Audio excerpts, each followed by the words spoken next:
All right, so here's what we're going to look at.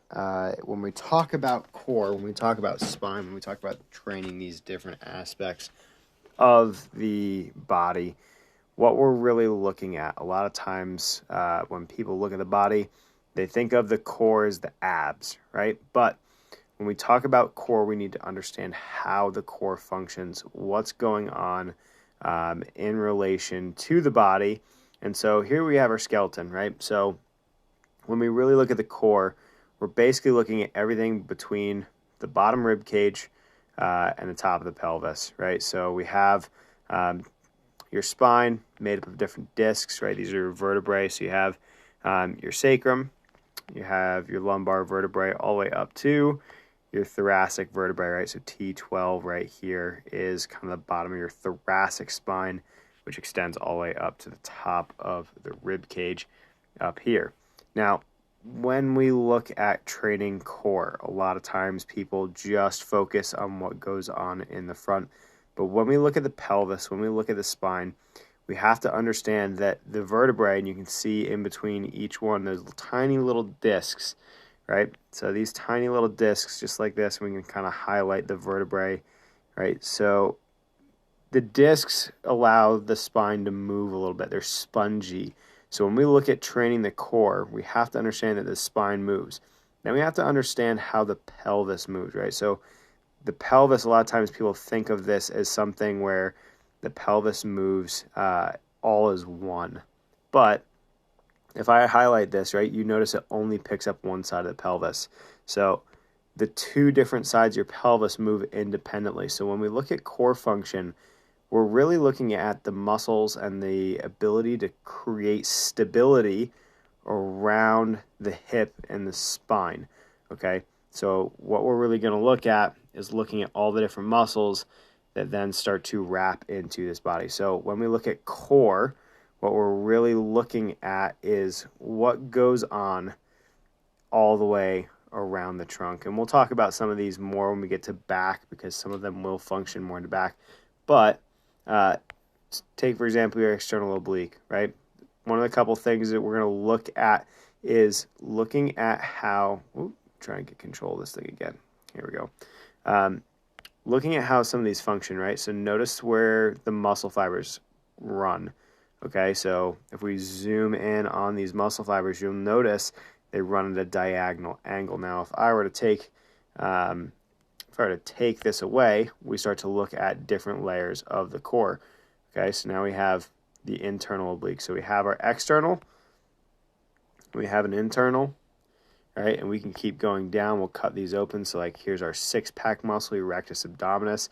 All of these are going to have a different function and a different aspect. We're just going to cut these out just because they're awkward looking here, right? We'll talk more about that stuff later, not the reproductive system. We're going to talk about that, but the pelvis primarily later when we talk about the hip. But when we look at the spine here, so if we're going to look at the external oblique, where this originates and where it starts and ends, right? So it's attaching at the top of the pelvis. It's kind of hard to pinpoint in here. Can we get it? Maybe not. Okay, but it attaches to the top of the pelvis and it attaches to the rib cage up the top. Okay, we're going to take this side away so you can see the internal oblique here attaches to the bottom portion of the ribs. Why this is important is because this, anytime we move laterally, anytime the body moves laterally, this is stabilizing how the pelvis moves, right? Because the pelvis will actually fan out a little bit in what we call internal and external rotation. So when we look at training the core, we have to understand that the external and internal obliques, they have slightly different muscle fiber orientations. If we notice, if we take a step back and add that external oblique back in, notice where the muscle fibers run. They run in a diagonal almost along the pelvic line.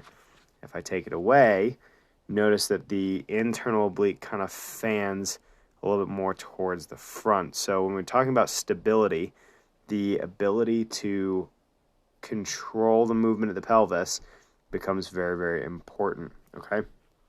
The obliques, a lot of times when people talk about like the V in the abs, a lot of times we're talking about what is happening at the internal and external obliques, okay? Let's dive a little bit deeper here because this is the muscle that everybody tends to train all the time. So when we look at the external and internal obliques, what they're really doing is resisting rotation. So the way that their muscle fibers orient, the way that the muscle fibers orient is basically where they're going to help move or resist movement. And especially when we talk about the core, right?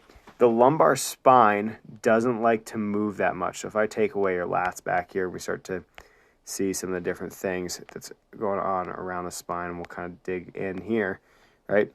We don't really want to have that spine move, right? And there's a bunch of different muscles that are in on the inside of the spine to help prevent the movement. But everything that we're seeing here, and I'm just kind of cutting away, that is involved in the core, all right?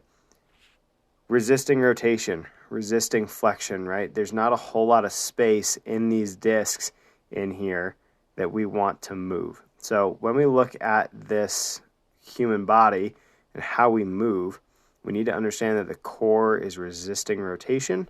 We need to understand that it's got to resist flexion. It's got to resist extension, right? Now, all of the muscles that do these things also act in a way that can help move them because we want to be able to resist movement, but sometimes we need to create it, okay?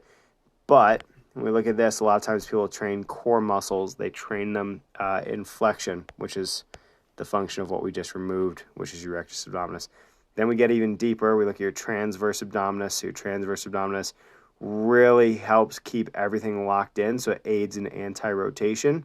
It can actually pull the rib cage down towards the pelvis, and then helps wrap around, right? Because it wraps all the way around to the bottom of the rib cage and the top of the pelvis here. Now, if we dive in a little bit deeper here, we start to look at a couple different things, right? So you have your serratus posterior. That's kind of working from your spine up to the bottom of your ribs to help resist the rotation there. Then we have your iliacus, right? So if you ever see somebody that has basically what we consider like bread loaves running up and down next to their spine, that's kind of what the muscles look like if they take their shirt off or something. That's what we're looking at, right? So we're looking at that, basically what people just call the spinal erectors, right? But your iliacus or costalis, it's hard to pronounce sometimes, right? Your longissimus. These muscles, they basically prevent flexion, so the body falling forward. If you think about a sit-up, that's flexion, and they help create a little bit of extension, but really what they do is they hold you upright and they keep your spine from flexing.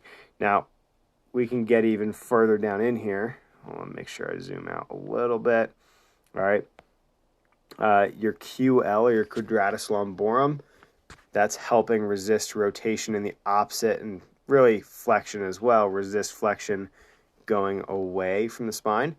So when we're looking at the core, we're cutting away all these core muscles right now. So you have your QL, you have, we're just going to call them the erectors because that's the easiest way to, kind of remember them, all right? But you can see all these tiny different musculature that go in the spine. These are all responsible for resisting movement and creating a little bit of movement, okay? So that's what we're going to be really tackling is how do we train this? How do we train all the different muscles to act in a way that train the spine, right? And if we even get down into it, right? If you hear about your hip flexor, there it is, right? There's your psoas, okay? And it really ties down into, how do I click it? There we go, right? Ties into your iliacus there. So all of that is really considered core. And a lot of people also will loop in your glutes, your glute med, and even your IT band into that core musculature. So, but when we talk about core, when we talk about spine, all right, note that we're trying to prevent movement. I wish I had a little drawing ability here to kind of show you, but resist flexion. So think about like your sit-up. Resist extension. Think about arching your back to create flexion. So think about doing a sit-up, right? That's, it is a function of your core. To think about doing like a Superman or arching your back, right? Your spine does that. The ability to rotate and the ability to twist, and then the ability to bend side to side. That's the function of the core. It's to create those movements and it's to resist those movements. So when we look at the core and how we train it, what we're really looking at is how do these different muscles function? How can we train them to do their function, especially when we're talking about building a strong and functional body. So there's just a brief overview of the spine and the core. We'll talk more about actual back musculature when we talk about the shoulder, but we'll spend more time later in the semester on those things. But that's just a brief overview as we dive into some of these topics at the beginning of the semester.